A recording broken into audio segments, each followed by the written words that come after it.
is her very loyalty to Snape in particular, which would have made her ask the Sorting Hat to sort her into Slytherin. Hello friends, welcome to my channel where we talk about facts, theories, and opinions related to the wizarding world of Harry Potter.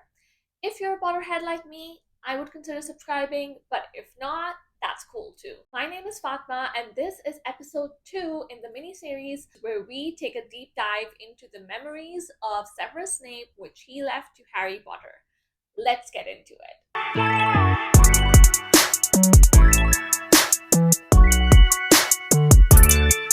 In the memories that we discussed in episode 1, young Severus and Lily had become close friends before starting Hogwarts. The memory that we left off at, they were both at platform 9 3/4 before going to Hogwarts for the first time, and Petunia had a bit of a meltdown at Lily. The memory we are looking at today is immediately following that of Lily and Snape on the train on their way to Hogwarts. Lily is in a compartment with some rowdy boys when Snape finds her on the train. She is clearly upset after the argument with Petunia, but Snape could not care less. He just does not even seem to understand why Lily even cares about Petunia's comments. He seems to completely be missing the understanding of what that sibling bond means to Lily. We are yet again reminded that to Snape, Petunia is always going to be less than simply because she is a muggle. So Snape carries on trying to take Lily's mind off of the squabble she had with her sister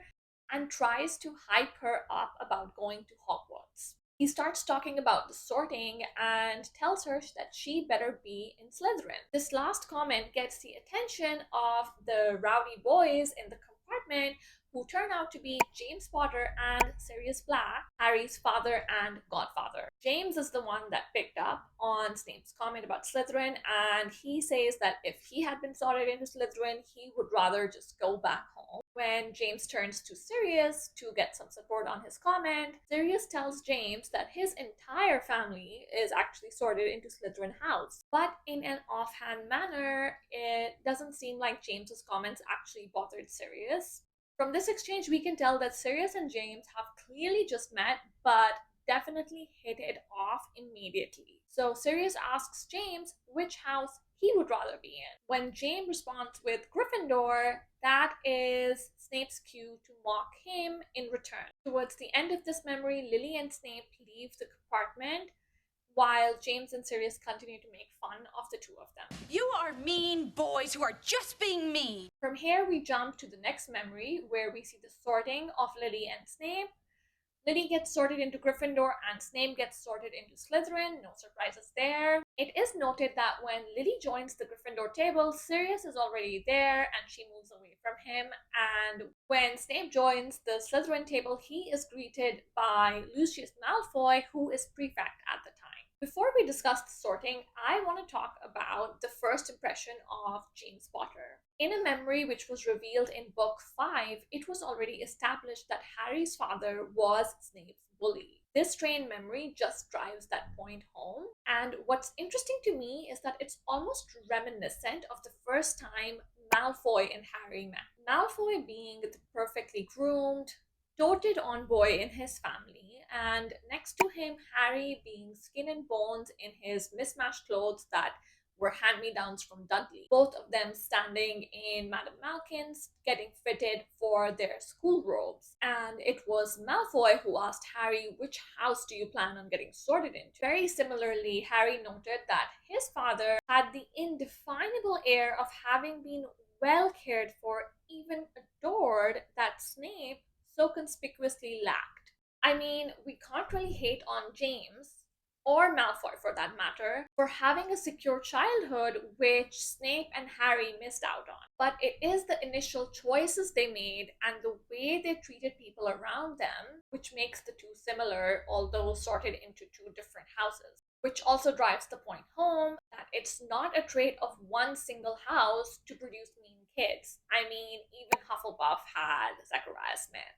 Now, speaking of sorting, Snape being sorted into Slytherin is pretty straightforward, but the two sortings that I want to talk about are Lily and Sirius. Given the personality of Lily Evans at this young age, She is already fiercely loyal and courageous. So, very clear characteristics of Gryffindor House.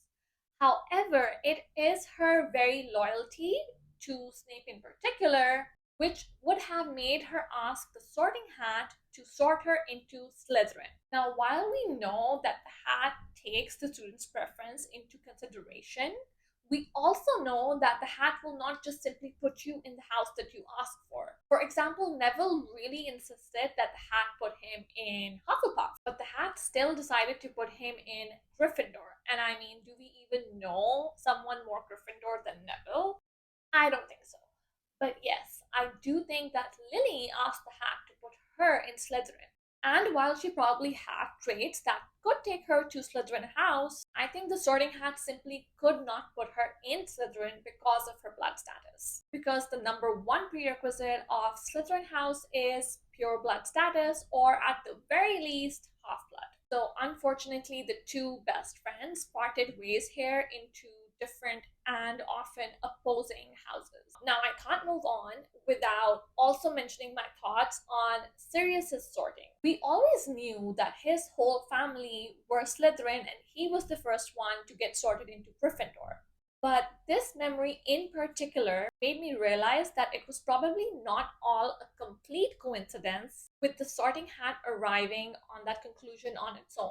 I think a very similar conversation happened between Sirius and the Sorting Hat as the one Harry had with the Sorting Hat. Sirius is as pureblood as they come, and not like the Weasleys who are certified blood traitors, so the Hat would definitely have offered up Slytherin House. I think Sirius would have said no to Slytherin anyway, but because he really hit it off with James on the train, he specifically asked the Hat to sort him into Gryffindor, the house James said he was going to go for. And of course, Sirius was not lacking in any of the Gryffindor traits of daring, nerve, and chivalry, so in his case, the hat complied. So friends, that is it for this video. I'm keeping this one a little bit short because the next three memories deserve a longer, deeper dive, since we will be looking at the disintegration of the friendship of Lily and Snape.